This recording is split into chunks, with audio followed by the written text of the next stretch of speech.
दो कौड़ी के ड्राइवर बिहारी साले, तू मुझे सिखाएगा? तुझे छू के तो मेरे हाथ भी गंदे हो गए, bloody low standard Bihari.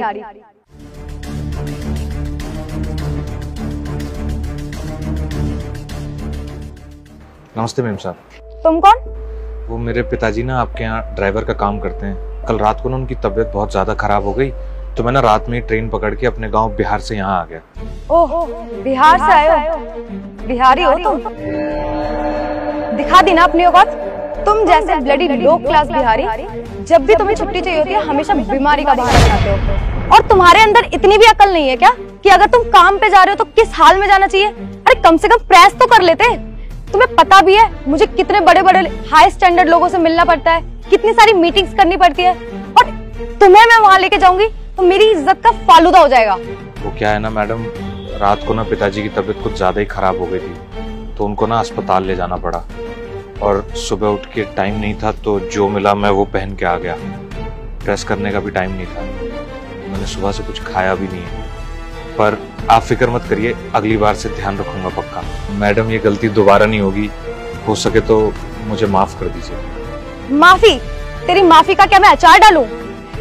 You know what, तुझे पता भी है वहां पर कितने सारे वीआईपी हाई स्टैंडर्ड लोग आ रहे हैं? तू कभी गया भी है? तूने वो शान शौकत रुतबा देखा भी है?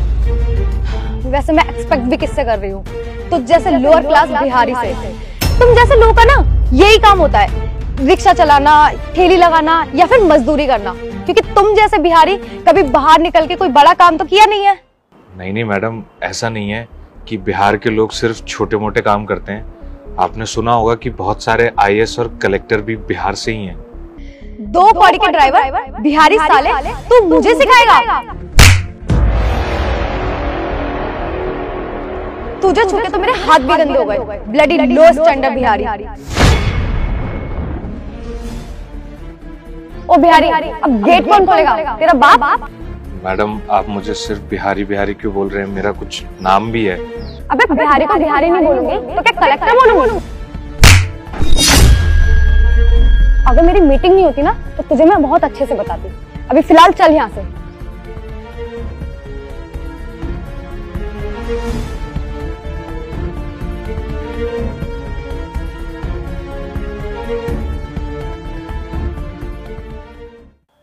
मैंने तुम्हें कल एक फाइल दी थी, तो दिखाना। सर एक मिनट लाइए। शायद सर फाइल गाड़ी में ही रह गई है, मैं अभी मंगाती हूँ। ओ बिहार, पीछे एक गाड़ी में एक फाइल रखी होगी, वो लेके ऊपर आ जाओ। सब बस 2 मिनट में।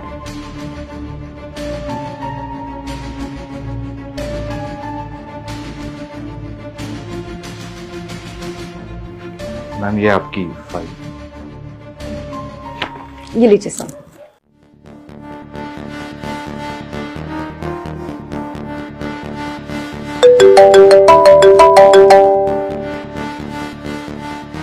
मैंने आपको फ्रांस वाले क्लाइंट से बात करने के लिए कहा था, आपने बात करी? सर एक्चुअली मुझे फ्रेंच आती नहीं है एंड ट्रांसलेटर हमारा ऑफ पे था, तो इसलिए बात नहीं हो पाई। तो यार ये मेरी सिरदर्दी नहीं है ना, मैंने आपको एक काम कहा था और वो आपको करना था। क्यों नहीं हो रहा है काम? सर एक्चुअली ट्रांसलेटर की तबीयत खराब थी और फिर इसलिए उससे बात नहीं हो पाई, क्योंकि मुझे फ्रेंच आती नहीं है एंड ऑफिस में कोई भी अवेलेबल नहीं था। कुछ भी हो, लेकिन मैंने आपको काम की जिम्मेदारी दी थी ना, और वो आपको करना चाहिए था। क्या चल रहा है ये कंपनी में? सर अगर आपकी इजाजत हो तो मैं कुछ बोल सकता हूँ। तुम्हारा दिमाग खराब हो गया है? और यहाँ पर अभी तक खड़े क्यों? ऊपर से बॉस के सामने और बोल रहे हो। दफा हो यहाँ से। 1 मिनट वंशिका, उसको कुछ कहना तो कहने दो। बोलो तुम क्या कहना चाहते हो? सर इसको एक्चुअली कुछ नहीं आता, ये अनपढ़ है। तुम यहाँ क्यों खड़े हो? निकलो यहाँ से। अगर आपकी इजाजत हो तो आपके फ्रेंच क्लाइंट से मैं बात कर सकता हूँ। तुम्हें फ्रेंच आती है? मुझे फ्रेंच लैंग्वेज बहुत अच्छे से आती है। आप मुझे समझा दीजिए कि क्या बोलना है, मैं वो उन्हें बोल दूंगा। तुम इनसे बात करो और इनको समझाना कि हमें ये डील करनी ही करनी है। ये डील हमारी कंपनी के लिए बहुत इंपॉर्टेंट है। बात करो। बॉन्जोर, मॉन्सू।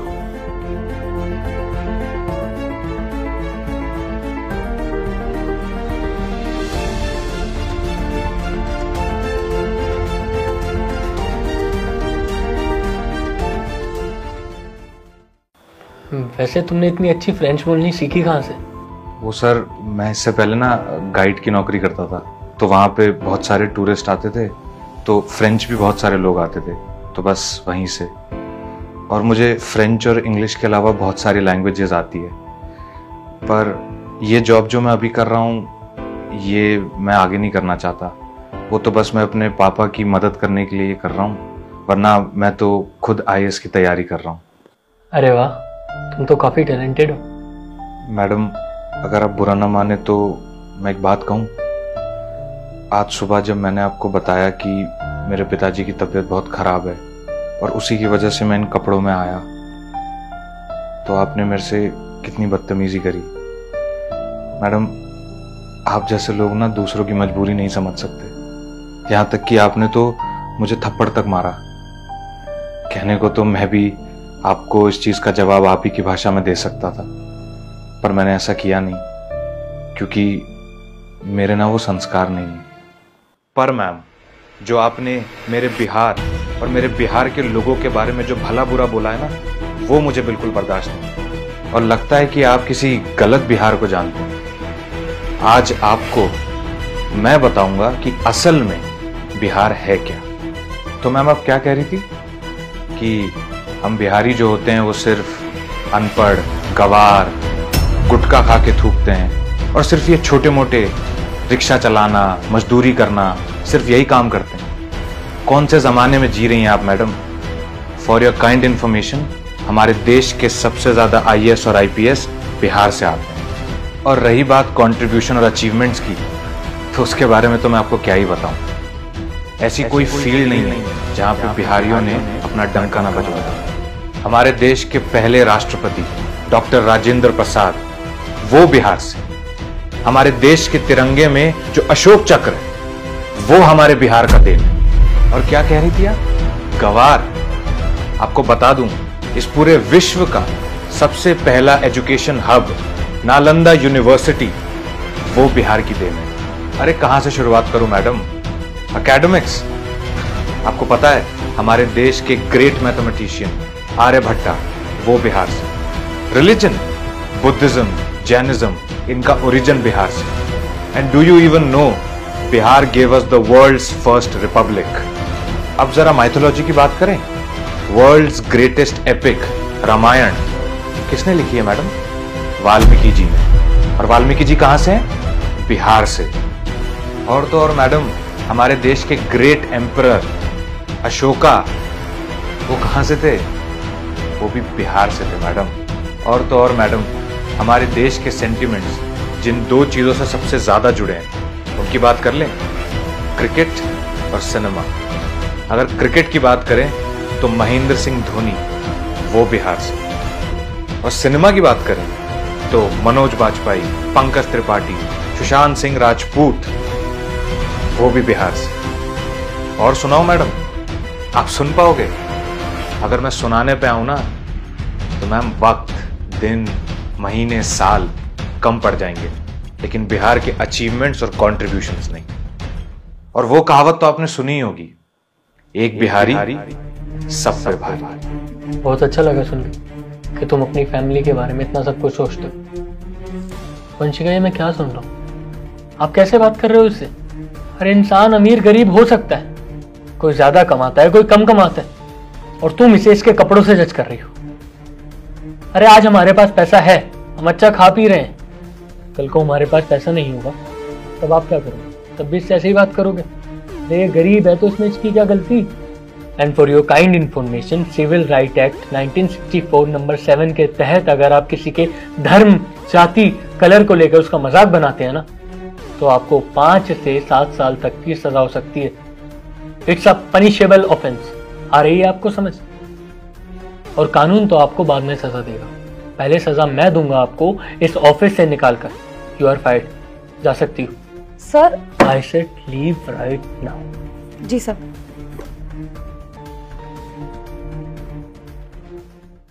सर, मुझे बहुत खराब लग रहा है कि मेरी वजह से मैम की नौकरी चली गई। नहीं नहीं, तुम्हें चिंता करने की कोई ज़रूरत नहीं है। ये सब तो मुझे बहुत पहले ही कर देना चाहिए था। और वैसे भी हमारी कंपनी में ऐसे अंडर क्वालिफाइड और बदतमीज लोगों की कोई जगह नहीं है। हमारी कंपनी में तुम्हारे जैसे लोगों की जरूरत है, तुम्हारे जैसे क्वालिफाइड, तुम्हारे जैसे टैलेंटेड, सिंसियर लोग। तो क्या तुम हमारी कंपनी ज्वाइन करना चाहोगे? So it will be our honour if you join our company. Thank you so much sir, but if you don't mind तो मैं सिर्फ तभी तक जॉब कर पाऊंगा जब तक मेरे IAS की तैयारी चल रही है। But thank you so much for your offer sir, it really means a lot to मी।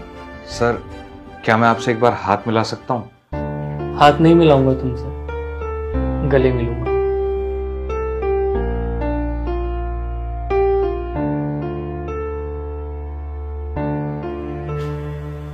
तुमने सही कहा, बिहारी शब्द कोई अपमान नहीं, बल्कि बिहार के लोग तो हमारे देश की शान है। Proud of you.